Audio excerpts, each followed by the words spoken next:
This is the Baymaw Podcast with Marty Solomon. I'm his co-host, Brent Billings. Today we continue our analysis of Season 5 of The Chosen with a discussion of the 6th episode. Only got a few episodes left. We're coming to the end of Season 5. And Marty, I just learned before we started that you are one who keeps up on their social media and is aware of some of the movements of their actors and other things. Yeah. I kind of feel like the way we're talking about this, I should pay more attention to that. I'm normally like entirely spoiler averse. Sure. And it's like, we do know the story of Jesus, so it's not like how much could really get spoiled. Yep. But also, like, we're talking about it so much that I feel like I should be the kind of person who's just like digging in and like looking in the background of everything they post and like what's going and try to figure it all out. And I haven't really done that. Yeah, I wouldn't say that I chase it down a whole, like, I just watch. I noticed a post where they were essentially saying goodbye to Jonathan Roumie after season 6. I'd just gotten done filming season 6.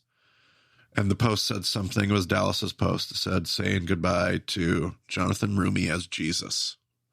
And so I was like, oh, that raises all kinds of questions about what is season 7 and how are they doing that? And I was like, is the glorified Jesus somebody else? Did they film those shots before he left? Is season 7 the Book of Acts? What are we doing here? I'm very interested now. Very, very interested. Well, they have the whole show on Acts, so it's like, why do they need to? But I don't. Yeah, maybe there's overlap. Yep. Maybe it's one of those things where there's the two shows and you kind of got to watch them together, and they like the one show is from this set of people's perspective, but you see the other people in it, and then you watch the other episode of the other show, and it's the same thing, just from the reverse perspective. Yeah. Whatever. All right, enough theorizing. Pointless, meaningless theorizing. We'll just wait and see what happens. Vanity of vanities. Yes, indeed. All right, here we go with episode 6, Reunions. We start off at the Passover table, of course. We have Luke 22 at play here, where Jesus is instituting the Lord's Supper. Judas is present, of course, at this time. Jesus breaks the bread, passes it first to Judas. Then he drinks and passes it first to Judas. Both times that was the case. And then we go into the John 15 dialogue. And Jesus says, I am the true vine. At the moment, Judas is drinking from the cup. I don't know necessarily if that was, I'm sure it was intentional. I don't have an interpreted meaning of that. But Judas drinks there, and then as he gets to the end, I believe it's verse 9, where he says, abide in my love. That's when John is drinking. So that was the full circle. And then Jesus makes the comment about my joy will be in you and your joy will be full. And then Jesus looks over at the end of the table. He sees his cousin sitting there. I believe this is the Elijah's seat place. There seems to be a place sitting there. But Andrew kind of asks him what's going on. Jesus brushes him off and then goes on to some parts of John 13. And there's kind of skipping around here, but there's he says, not all of you are clean. And then he says, somebody's lifted his heel against me. Somebody's going to betray me. And then Peter makes a comment that I couldn't find any scriptural reference to, but he says something about let us know who it is. We'll put him in a pit so it can't happen. And I was like, is this supposed to be a reference to Joseph? But I wasn't finding anything on that. And then eventually Jesus just gets up. He's like, I need a minute. The disciples start to discuss, and then it rolls into the credits from there. So kind of a lot going on in this one opening scene. Yeah, it's interesting that you bring up the Joseph reference. I caught it and didn't dwell on it, but there's actually quite a bit of, people have pointed out within the Last Supper narratives, there's actually quite a bit of Joseph midrash that seems to be at play. One of those being that the midrash says that Joseph was the first Nazirite. He didn't drink. He stopped, somewhere in his story, he stops drinking until he's restored to his brothers. Yeah. Which mirrors Jesus saying, I will not drink of this cup again until I drink it with you, my Father's kingdom, my Father's house. Man. So that'd be an interesting connection, because there's plenty of stuff that could be at play there for sure. I just had a bunch of notes. I did not hate this scene. Obviously, there were a lot of things, if you follow a lot of the details that I've spoken about, that I wouldn't have depicted the same way. But I wasn't all torn up about it. It didn't impact me as other scenes that I might see differently. I did think the line where he starts talking about the Passover used to be this, but tonight I'm speaking of this. It used to be this, but now I'm speaking of this. And he specifically talks about the redemption for your sin. And like that just simply wouldn't be in their consciousness. That's not how they're going to talk about those things. That's definitely classical Christian theology. That's not present in that first century setting. I would want to see more like leading into the Passover rather than kind of like stepping off of the Passover. But nevertheless, I didn't love the idea of new covenant. People have heard me teach on that. That's a later variant to the gospel record. Now, when he says, this is a cup of a new covenant that I take, I will not drink of it again, that would have been new covenant. But the one where he says, this is the cup of the covenant, that I think they're definitely referencing in Luke. I'd have to go back and look at the Lucan text, but I'm pretty sure that one is not that cup. But on the flip side, I don't think I had really spent any time noticing and appreciating the seating arrangement. Like they're not sitting in the triads like we depict in our presentation of a triclinium in any of our teaching, but they do have John to his right and Judas to his left, and they have Peter all the way on the end. Yep. And I had not necessarily appreciated that until this episode for whatever reason. I think it's because when he starts, it was a couple episodes ago when they dip in the bowl, but I still didn't put the pieces together. But when the cups started going around, I went, oh, John's in the right spot, Judas in the right spot. Oh, shoot, Peter's in the right spot. And I really appreciated that. The visceral reaction for my family when you got the shot of John. Oh, yeah. And I'm not sure there was a seat there or not. I don't remember there being an open seat. I definitely don't think you don't have an open seat there in the first century. So I'd have to go back and watch the other scenes to see if there's a chair sitting there in the scene. They like to drag some of that later Jewish tradition into their scenes, usually in a tasteful way that I'm okay with. But just putting him there, even if there was no physical chair there, yeah, I thought was just, I wasn't expecting it. Yep. So well done. My whole family had this visceral reaction. My wife gasped. And it was just really, really good. Like it was so good writing that in. I had flashbacks to season 1 and like my favorite scene when Mary had set out Elijah's seat. I guess they would have used Elijah's seat because they're referencing it in the Shabbat thing. And they say, no, that's Passover. And I guess in the chosen world, in the chosen verse, they're putting the chair there. I bet it has been there in the other scenes, Brent, and I just didn't necessarily recognize it. Well, I don't know that we really see the chairs so much. Yeah, they're just sitting on benches, probably. Yeah, probably. Yeah. I was noticing the table. It looked like there was an extra cup that was kind of more set a little bit farther away from Z.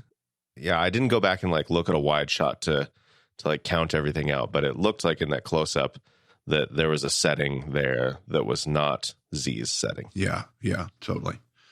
That makes sense. And then just the other note I had was the tone as he's talking to Judas in this scene. There's definitely like a dark tone to, woe to him. And you can read those quotes in a lot of different ways. I think I'm just so sensitive to it because in the story we know that Judas is going to take his own life and give up in a particular way. So the tone of this stuff from Jesus in particular matters to me. But again, I didn't hate that scene. A bunch of notes where I'm like, I would have done that differently. But overall, I'm loving so much about how this is all being depicted. I'm loving the backwards through the meal nature. You're not going to get a whole lot of complaints from me except, these little details. But I really I just can't believe how well that has worked for them. And now I even appreciate it more because you told me about the theatrical presentation in 3 different presentations or 3 different movies or whatever the breaks were, where you're seeing it more continuous, but now breaking it up episodically. That's just so well done. I really appreciate it. Well, they didn't rearrange any of the episodes. I just hadn't completely, and the breaks between the, actual episodes are compressed. So it kind of flows more together, but it just didn't quite click for me that they're like, oh, the beginning of every episode is this Passover scene. Right. And then the rest of the episode is something else. I just hadn't pulled that together for whatever reason. Yep. But yeah, I think what I appreciated about the Judas parts is that they're kind of bound by the text and what they're saying. So it's like the disciples are asking who it is, and Jesus doesn't say. So it's not like the chosen is going to be like, oh, it's this guy. Right. So it's not like I was expecting that. But the way they portrayed it, like as the other disciples are asking, and even Peter, like, oh, just we'll bind him up. We'll throw him in a pit. We'll make sure this doesn't happen. Like everybody's just pleading with Jesus to tell them who it is so they can just deal with it. And he's just like, guys, I don't want you to deal with it. Like, it is what it is. It's going to happen. I'm letting you know that it's going to happen, but I'm not asking you. It's like his scene with Judas a few episodes ago where Judas is like, well, what am I even here for?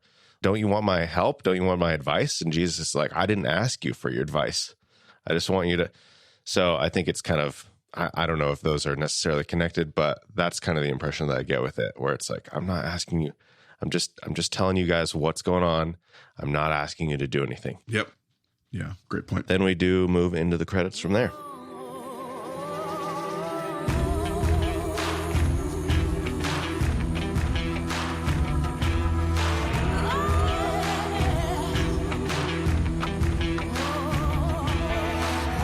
Coming out of the credits, we have a little flashback moment. It says 8 months earlier, Zebediah is talking about whatever boring committee nonsense. Nicodemus is sleeping in his chair in the Sanhedrin. Yes. And then they kind of break up the meeting, and Ozim welcomes Nico back from, where did they say he was? That's when he was in Capernaum or something? Or Bethany? Bethany? What was it? No, he was in... you got me. I didn't write it down. He was in Bethel. Bethel, there it is. Yep. Okay. Bethel, yep. And then Shmuel welcomes him back as well. Very awkward conversation. Like, obviously Nicodemus has been asleep, so he's not like entirely present anyway.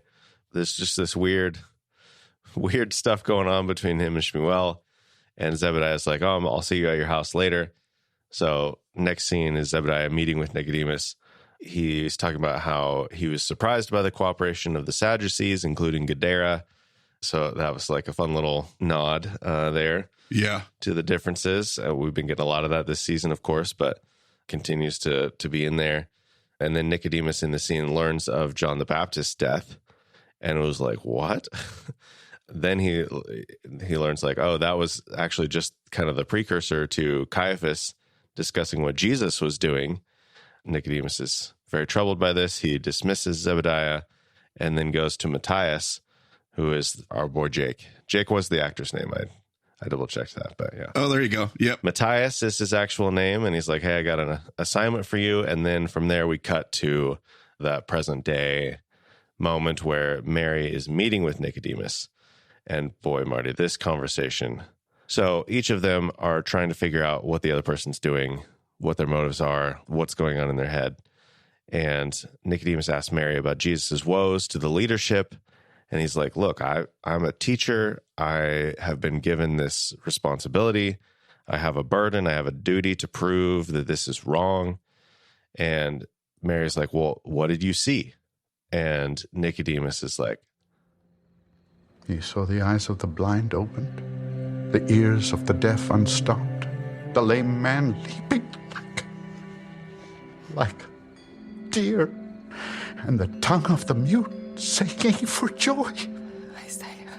The people that walked in darkness have seen a great light.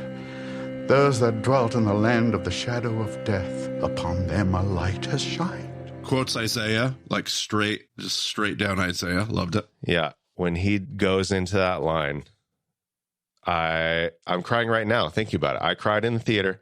I cried watching with Maggie. I cried watching it back for episode prep, taking notes.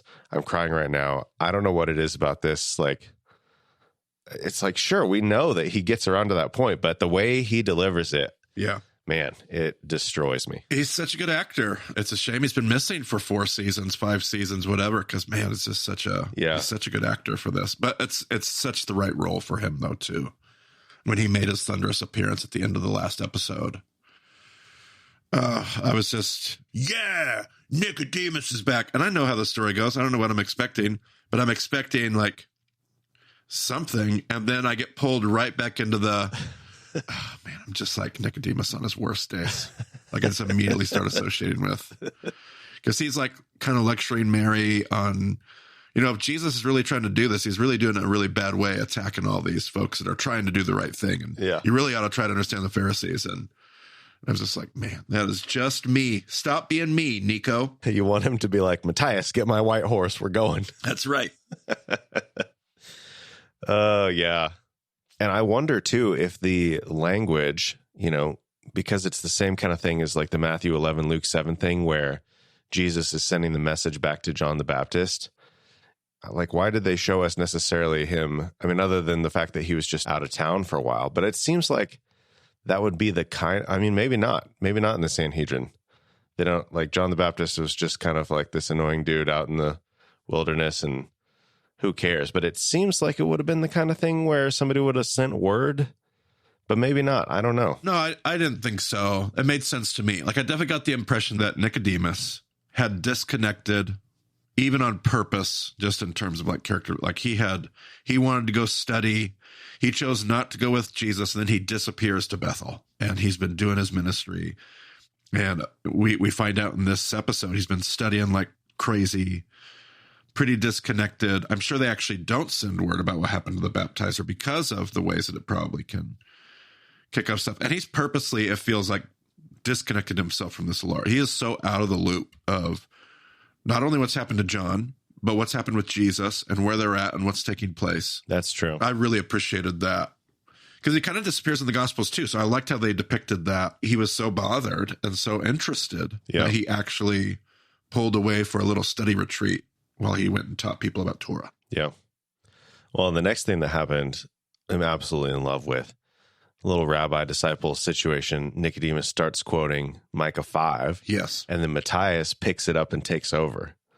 And it wasn't like Nicodemus was testing him, but he's just like, oh, my rabbi's quoting something, I got to pick it up. But you, O Bethlehem, too little to be among the clan of Judah, from you shall come forth for me one who is to be ruler of Israel. One whose coming forth is from of old, from ancient days. I don't know if that's actually what's going on there, but I thought that was a great picture of what that might look like. Well, I'm now realizing that Matthias, I mean, this is probably, if they're going to wrap this into a season 7, this is probably the Matthias that replaces Judas. I'm probably realizing now. Mm-hmm. Disciple of Nicodemus. It's great. It's a great little tie-in. Yeah. That would really help explain why they picked him. Yeah, absolutely. Oh, goodness. Yeah, although I'm sure... I mean, they picked him. They drew lots. I'll put it that way. Well, sure. He was one of the 2 finalists. Yeah. I'm sure Mary was not his biggest cheerleader in that moment based on this. But yeah, they go into their conversation about, like, hey, Mary wants him to do something. And he's like, it's really difficult to get anything done in the Sanhedrin. They're particularly sensitive about false prophecy. Like, I can't even broach that subject. I'm just here because I want to give you guys a warning. And Mary's like, can you please do something? And he's like, he just doesn't even say anything. So Mary starts to leave, but then turns back. And she's like, hey, I should have thanked you when we talked in the market. Even though it didn't work out the way you wanted it to, you came and helped me. You made the attempt. And then he's like, you know what? Your change doesn't have anything to do with me. And the fact that you have changed the way you have is just as convincing as anything else that Jesus has done. So then Mary does leave, and then Nicodemus smacks his chair with his cane because I'm sure he wants to do something. And I think he's just being a little too practical. And he's like, I can't actually do anything. But then Zahara comes in and he's like, oh, sorry for waking you up. And she's like, no. Like, it wasn't the cane, like your passion or whatever she said. She says something about, I've known you long enough that when you're in this state. Oh, that's right. Yeah. I certainly don't need you to raise your voice and be loud for me to know that, that something is afoot. Yeah. So then she brings him into his own study room and she's like, look at all this stuff. Why do you need to do all this? You know your stuff. You can prepare your sermons in your sleep. You haven't been eating. Like, will you just talk to me about this stuff? And he's like, I can't say anything yet. Yeah, you got a glimpse into where he had been since he left. Like, he has definitely been poring over his internal tensions and struggle. I even got the sense that obviously she's been impacted by it, maybe in a positive sense. She's not, like, her tone as she delivered this scene as an actress. I didn't get like this anger, like previously in the seasons past when I've run into her. She wants her comfort, she wants her leisure, she wants to be where she wants to be. And now it's almost like this inquisitive, like, who are you and what's going on? And she's concerned about him. Yeah, absolutely. Not necessarily concerned about their, like, personal circumstances, but concerned about him as a person. I like that shift and that change. So then from there, we have Caiaphas inviting Judas in to sit down. And Judas is like, look, we gotta set right from the beginning. We're not the same. And Caiaphas is like, yeah, we're not. I'm way better than you. And Judas, confesses his belief in Jesus. And Caiaphas questions him about that. And he's like, I've seen too much, but maybe not quite enough. And Caiaphas is like, Judas, you're completely out of your depth here. He asks Malchus and Shmuel to leave. Judas tries to be like flippant, like, oh, well, just let me know if you want my help. And Caiaphas is like, come on, man. Puts him in his place. Judas negotiates a little bit. They move on to haggling the price. Caiaphas ends up offering 30 pieces of silver. Judas is like, that's the price of a slave. And Caiaphas is like, well, that's about all he's worth to me, so you can take it or leave it. I can get the information out of you one way or the other, so you might as well just take the money. And Judas is like, okay, I got some conditions here. We got to do this without a crowd. He's kind of hedging everything in case Jesus doesn't actually do what he wants him to do. He's like, well, if we actually start a riot, then we're all cooked. And less people get hurt if he actually flips everybody on their back and whatever. And Caiaphas is like, okay, well, then we got to have a time limit. And hey, man, this could be good for you. This could be how the name Iscariot is remembered. Just like, wow. Yeah. To actually put the language to that is kind of stunning. This scene finally delivered some of the things that just haven't quite been there for me in the high priest, chief priest scenario. I've been wanting just a little bit more sharp edge corruption, just a little bit more upfront in your face. And this scene finally delivered it. His line about the temple guard, like, here's the temple guard. They have a very unique way of extracting the information that we need as a threat. Mm-hmm. I thought, okay, there's that piece I need. I also got the Judas pieces I need. I don't need them to make him a zealot. I know that's my own personal flavor and opinion, but I don't need the chosen to make him a zealot. But he finally had that, like, I'm not just a Herodian out here to make money that would be sympathetic to the priests. I am not like you. I detest what you stand for and who you are. Hedging his bets is good. Like, they did a great job piecing together. If you're not going to take the zealot stance, you got to explain, like, why is Judas and the high priest working together? Why are they doing this at night? They've pieced those pieces together in a very probable, plausible way. And this scene finally delivered some of the hard edges that I've been wanting to see. I was like, there we go. That gives me what I've been wanting. And I think we actually get some more hints of that later in this episode, too. Sure. Not even from Caiaphas, from Nicodemus, actually. Right. Okay, so then we're with Atticus questioning Cophni, and he says that Cophni and his people are like zealots, except they don't actually know what they're doing. They don't really have a plan. They're not coordinated. They're not being smart. They're being totally reckless. So they talk about what happened to Ramah, where they're placing the blame on that. Atticus is kind of playing dumb with some of these questions. In some ways, I think Atticus is sort of piecing together like, oh, okay, I know about what happened, but I didn't know that was you. But he kind of acts like he doesn't even know what's going on. But then Atticus says that Cophni should keep at what he's doing to protect himself from crucifixion. He doesn't actually say that, but he alludes to it. And Cophni, I think, doesn't even get it. Maybe he does eventually, but yeah. And by the way, in this scene, Atticus is not eating, but he is drinking. I think he poured himself like 4 cups throughout the course of this scene. So, Atticus is being Atticus. Absolutely, he does. I thought the scene was really interesting. I didn't have a problem with it. It's one of those unnecessary scenes that's really great that it's there to tie a few pieces together. I am interested in how they're using Cophni and his little band and Atticus. I think I said that in the last episode. I'm not just interested. I've found it pleasing in an entertaining way how they're using. I just thought this scene was really interesting.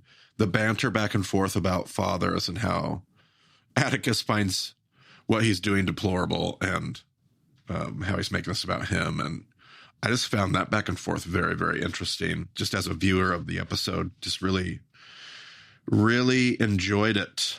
I have that phrase in here where he says, I need you to go spread your, after all of that, he basically says, I need you to keep doing what you're doing. I need you to go spread your venom. I thought that was interesting. Only one person acting up here happens to be Jesus. Yeah, just a really interesting conversation. And enjoying how those characters are being employed. Yeah, so then we're with Mary walking through the street. She sees a Roman soldier, kind of stops her in her tracks. We don't quite have a flashback, but, she kind of goes off into the corner, quotes Isaiah 9, kind of brings herself back to a better place. So a lot of strength in Mary that wasn't necessarily there in the past. So we're seeing some additional growth for her, even in this season, even in all the other stuff that's going on. Yeah, I've noticed that too. Similar to Peter. And again, I'm no expert in screenwriting and stuff, but it's just easy to make something where that stuff is not there. But these characters really have. I don't know if that's on the actor's part, if it's the screenwriting or it's the directing or a combination of all the above, but some of these characters have really developed in a very humanly, what am I trying to say? A way that I could see and I could expect and I could appreciate. It seems right. Relatable, maybe? Relatable. There's the word I'm looking for. Thanks. Brent Billings always in the clutch. So there you go. That's what I thought about that when you said that about Mary. Like, yes, she's one of those. Peter is another one. And I like it. So then we're back with Caiaphas in his house. Malchus is barking at servants, getting them to clean for Passover.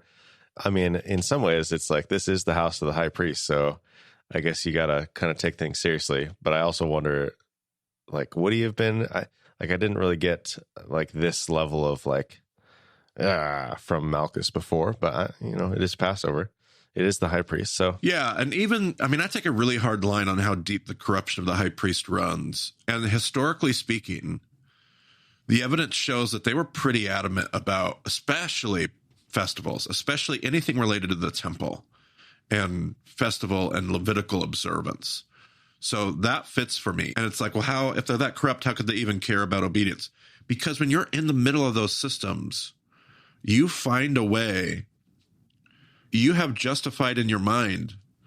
They don't see themselves as the bad guys. They see themselves as the justified good guys. I really do believe that in the midst of their corruption. So, they're super committed to Passover, and they're super, even though their hearts can be corrupt and wicked. But I actually liked that because it's good for me. I have a tendency to put them in a box of, they're the bad guys. They didn't even do anything. No, they had convinced themselves they were obedient. So I liked that reminder for me. Yeah. So then Pilate bursts in and he's like, Caiaphas, what are you doing with Jesus?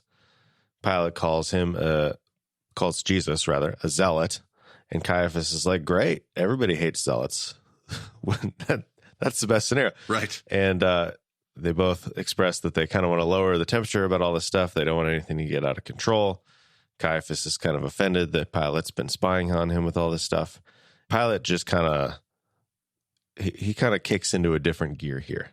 He's like, Caiaphas, you are way too comfortable with this position. I get made fun of by our philosophers, our people back in Rome, because, we came in here and conquered you, and you're the conquered, and you're telling the victors how things are going to be. And if this whole thing goes south in any way, we're calling this whole thing, I don't even know if Pilate has the authority to do that, but Pilate threatens him. And I think Caiaphas kind of gets it, is what it seems like, because he kind of just shuts up at that point.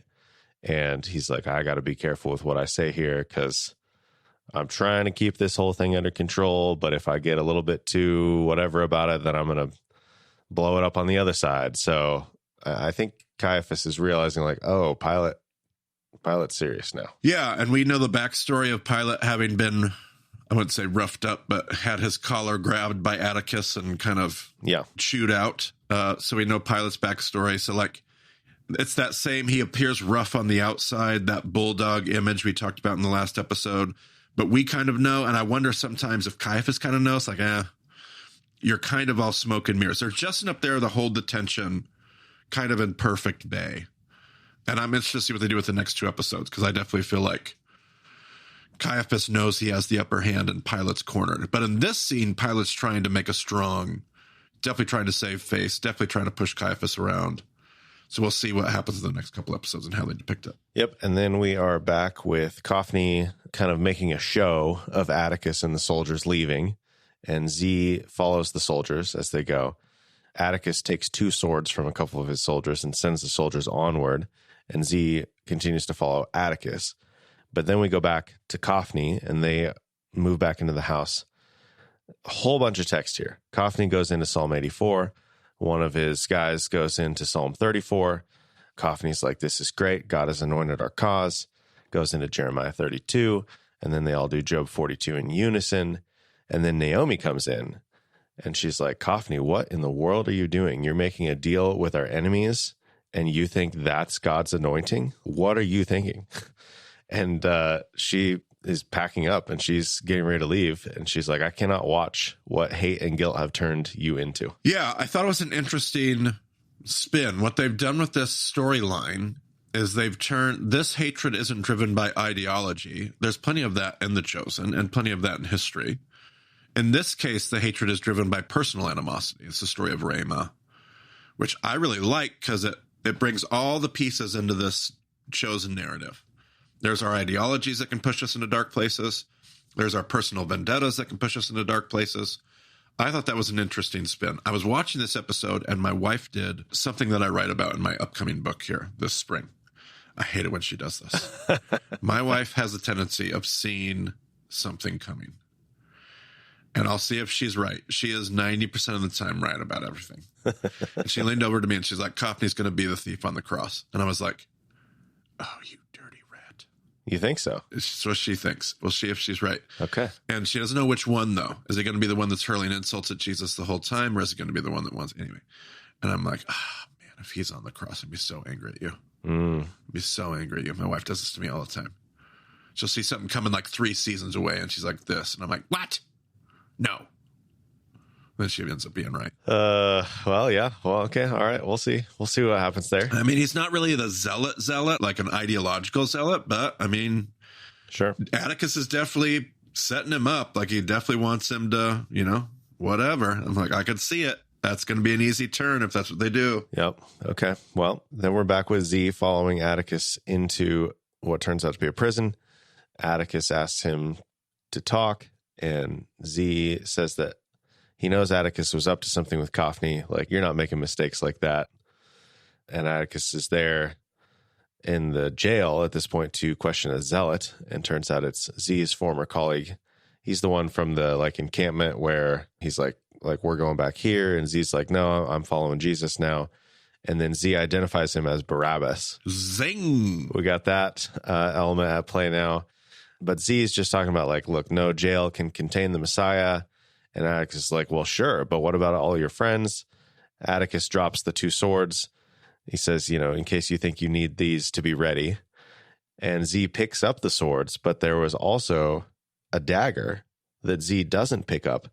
And I assume that's the dagger that he threw into the river when Atticus was watching him initially go to meet Jesus. Well, I got the impression, I could be confused as well. I got the impression it was a vision, like the blood on the walls, or as he picks up the sword, he sees his own dagger that he's left behind, but now it's back as he picks up the sword. Oh, sure. But it was hard to tell because it looks like it definitely is, from the eye, a literal dagger lying on the ground. Yeah. But I couldn't get a good shot as he walks away. Am I remembering that scene correctly? Where, was it him or does Jesus? No, Z throws it, I think. Somebody throws it into the river, but Atticus is just down the way behind a tree watching the whole thing play out, right? Yeah, you're right. And he picks it up, right? He goes in and picks it. It's Jesus that tosses it in the water. And then I think you're right. I think there's a scene where Atticus actually... Do we see Atticus pick it up? I thought so, now that you say that. This is stretching my memory all the way back to season 1, but... Yeah, I know. Well, maybe I'll do a little follow-up. I'll see if I can find that scene. Okay, well, we'll see. Yep, very interesting. So then we are back with Nicodemus. He's in his study room. He's got all the papers out. He's talking Isaiah 61 and then Luke 4, which is where Jesus reads that portion. He's like, today's scripture's fulfilled. Okay. John 10, I and the Father are one. Okay. Isaiah 53, despised and rejected. Somebody's knocking at this point. Nicodemus is ignoring it. Yeah. 3 times knocking. Yeah. Yeah. So then he's like, oh, okay, Matthew 5 comes in. He's like, oh, I didn't come to abolish, but to fulfill. Nicodemus is getting really excited. And then Yusuf barges in and explains that there's these plans to arrest Jesus. And Nicodemus is like, oh, well, whatever. Caiaphas, he doesn't even have the authority to do that. And Yusuf's like, well, there's maybe a traitor going on here. And Nicodemus is like, well, it doesn't even matter. It's too late for a trial. The holiday's here. Maybe Annas is behind it all. So there's that like element of corruption going on here. And Yusuf wants Nicodemus to join him and Shimon and the centrists, is what he says, against Caiaphas. And Nicodemus makes a comment about how Jesus is only a threat to the corrupt leadership, not to all of Israel. And Yusuf is like, I think you're being too hard on them. Like, they love God and Torah. They just weren't ready for Jesus. We weren't ready for Jesus. And then Nicodemus is like, look, the die's been cast. I can't do anything. If we try to do anything with Jesus, they're just going to shut us out. We're not going to have any voice in the matter at all. And Yusuf is like, okay, well, I'll defer to your wisdom on that. And Nicodemus is like, all the study that I've done has only revealed more mysteries. Like, I can't figure out what's going to happen. And they agree they should just be there and they'll find out themselves. Yep. I like that. I like that scene. I'm a big fan of Nicodemus, so luckily history's going to help me be a big fan of Nicodemus by the time this is over with. And Yusuf, for that matter. But yeah, I appreciate it. And all the things he talked about, totally right and true. I think Yusuf mentions a loophole in essentially the Midrash and the oral tradition. But all those laws about trials at night and all that stuff, security of the people, all those things were spot on. So yeah, really appreciated the banter and how they're pulling Yusuf and Nicodemus together. It's like, well, we're not going to use the loophole, even though we recognize that it's there. But the corrupt side of it is like, no, we're going to use the loophole. We're going to use the loophole whenever we want. Yeah, right. We're all about the loophole. We live in the loophole. Yeah, right. So, yeah, and then that's the end of that episode. It's the end of the episode. Pretty good. This was paired with the final 2 episodes in the theater, and the final 2 episodes are titled together. So they're, a little more, obviously the whole season is tied together, but, the 2 are titled the same, and then this one was paired with the last 2 in the theater. So I did not have to wait at this point to find out what happened next. Which is great. Oh, goodness. But we do. Have you watched the last 2 episodes yet? Have not yet. Okay. Well, we'll be back as far as listeners are concerned in 1 week, and you'll hear what we've discovered. That's right. You can go to BamaDiscipleship.com if you need to find out anything about our show, if you want to get in touch with us, if you want to support us. Thank you to everyone who supports the work that we do, enables us to dig into the text together and consider all the things that God is doing, get some new perspectives on what is happening in the Gospels, all those things. Like, we're wrestling through this stuff together. So we appreciate you guys enabling us to do that. So thanks for joining us on the Bama Podcast today. We'll talk to you again soon.